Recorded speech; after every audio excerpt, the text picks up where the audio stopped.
सभी राजा जहां बैठे हैं वो उच्च आसन पर बैठे हैं।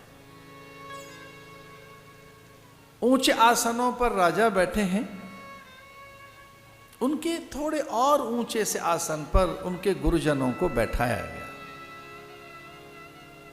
गुरुजनों को एक विशेष स्थान दिया, संत सत्पुरुषों को, महापुरुषों को थोड़ा ऊंचा सा आसन दिया गया और थोड़ा नीचा आसन उन राजाओं को है जो प्रतिभागी हैं, जो आमंत्रित हैं, संसार भर के सभी देशों से आए हुए राजाओं को।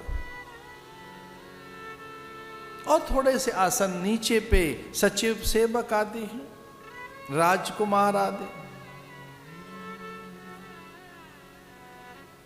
ऐसा कहते हैं उस रंग भवन में जहां धनुष रखा गया था, उस रंगोत्सव में, मंगलोत्सव में, कल्याणोत्सव में बस एक ही चीज पर ध्यान था राजा जनक का कि जहां विश्वामित्र बैठेंगे वो आसन थोड़ा ऊंचा बने, सुंदर बने, अच्छा बने, विशाल हो, वहां तोषक रखे जाएं, वहां का गलीचा थोड़ा अच्छा होना चाहिए, जब पद पृष्ठ रहे गुरुदेव के वो रेशम का आसन हो, वो पुष्प रहने चाहिए। वो बार बार छू छू कर देख रहे हैं कि कौन से पुष्प रहेंगे, सुगंधा कौन से रहेगी, वहाँ दीप कौन सा रखा जाएगा, वहाँ कौन सी अल्पना रंगोली की जाएगी, वहाँ कौन सेविकाएं रहेंगी, वहाँ प्रधान सेविकाएं रहेंगी क्या, कौन रहेगा, वहाँ जल फल किस प्रकार के रखे जाएंगे। गुरुदेव को जल की आवश्यकता हो गई, रसाहार क्या होगा उस समय, उन्हें क्या चाहिए। जनक स्वयं वो व्यवस्था देख रहे हैं। एक बहुत बड़ा मंच, सम्मंचनते मंच, एक सुंदर विशद विशाल। अब वो गुरु के लिए बना रहे हैं कि राम के लिए।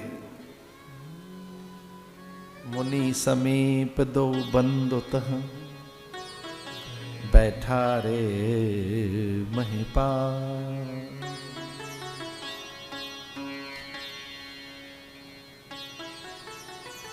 वैसे ये कभी कभी हम कथा सुनाते हैं,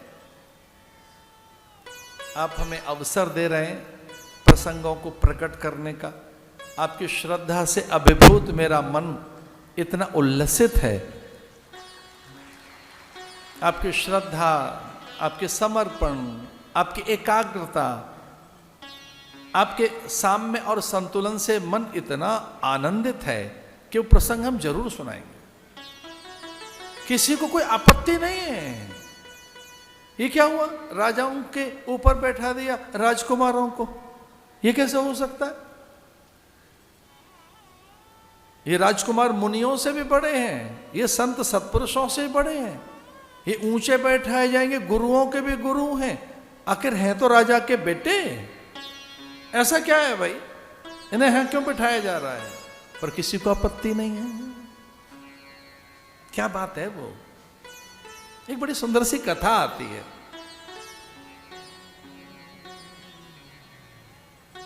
वाल्मीकि रामायण में ऐसा आता है कि जनकपुर में अक्सर अकाल पड़ता रहता था, अक्सर, और वहां महादेव की कृपा, उनके अनुग्रह से वो अकाल चला जाता, फिर से धन धान्य समृद्ध पुनः।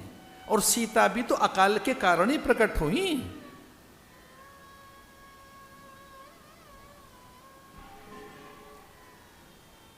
देवरचना, बड़े आनंदित हैं जनक, और जनक ने कहा कोई ऐसी माया, ऐसी रचना ब्रह्म के द्वारा हो, हे राम कुछ ऐसी माया, एक ऐसी रचना कीजिए कि अयोध्या की सिद्धि प्रतिष्ठि, अयोध्या की प्रतिष्ठा पैदा हो। ऐसी रचना कर दी भगवान ने। कुछ देर के लिए अकाल, त्राय त्राय हो गई, जलाशय सूख गए, अब जल नहीं है, सरोवर सूख गए, नदियां नीरहीन हो गई, और तो और सदा नीरा नदियों का भी नीर खो गया। जनक जी अपने गुरुजी से पूछने लगे कि महाराज वर्षा कब होगी, कैसे होगी।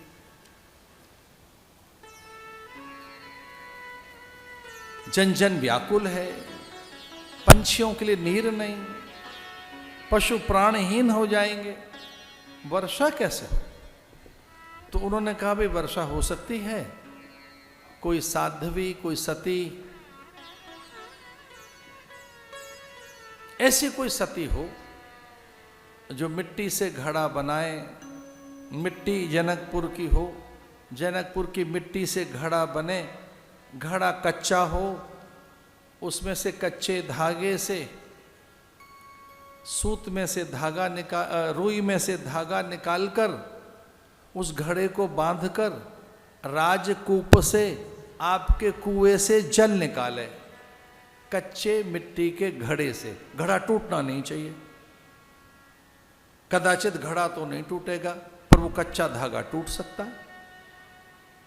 ऐसा कोई बल सती का किसी में हो, महादेव को जल चढ़े, रुद्राभिषेक हो, फिर कभी जीवन में अकाल नहीं पड़ेगा।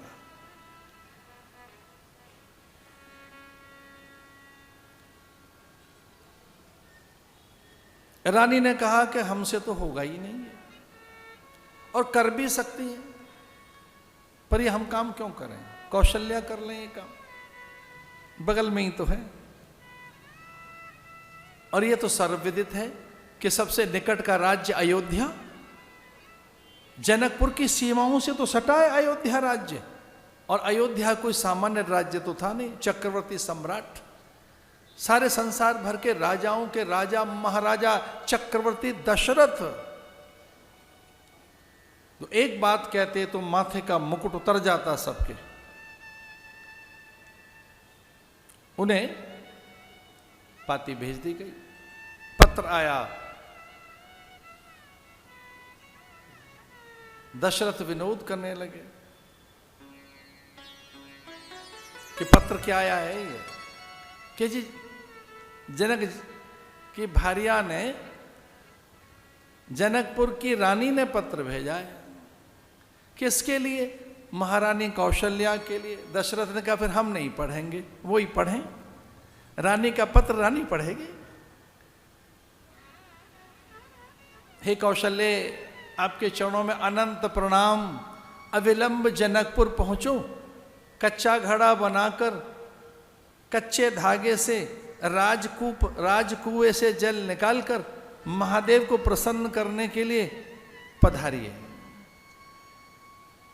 कौशल्या पत्र पढ़कर प्रसन्न हुई, दासियों से कहा हमारे जनकपुर के जाने का प्रबंध किया जाए, हम जाएंगे। पहली बार रानी का पत्र आया है, कौन बड़ी बात है। पत्र कैकेयी ने ले लिया, कैकेयी कहने लगी आप जाएंगी, आप तो कभी कहीं जाती नहीं, मैं जाऊंगी। कैकेयी से पत्र लिया सुमित्रा ने कि सारे कार्य आप ही करेंगी, हमको तो हम जाएंगे। और सुमित्रा से पत्र ले लिया दासियों ने कि ये काम तो दासों का है, दासियों का है, नौकरानियों का है, हम जाएंगे।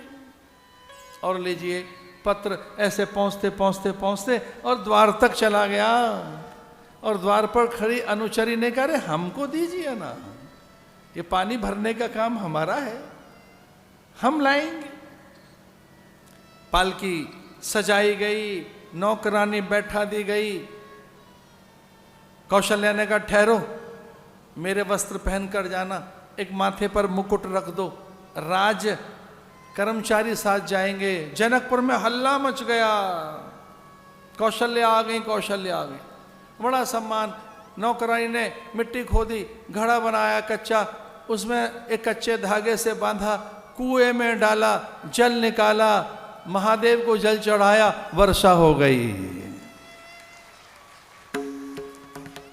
महारानी आई, कौशल्या के पग पखार लें, शीश में अपना शीश उनके चरणों में रख दें।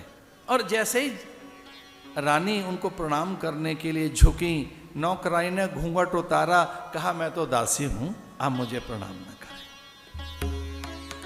जब सब जगह सब राजाओं को पत्र भेजे जा रहे थे तो राजा जनक बड़े चिंतित थे कि हमने अगर धनुष उठाने के लिए अयोध्या पत्र भेज दिया और वहां से कोई नौकर आ गया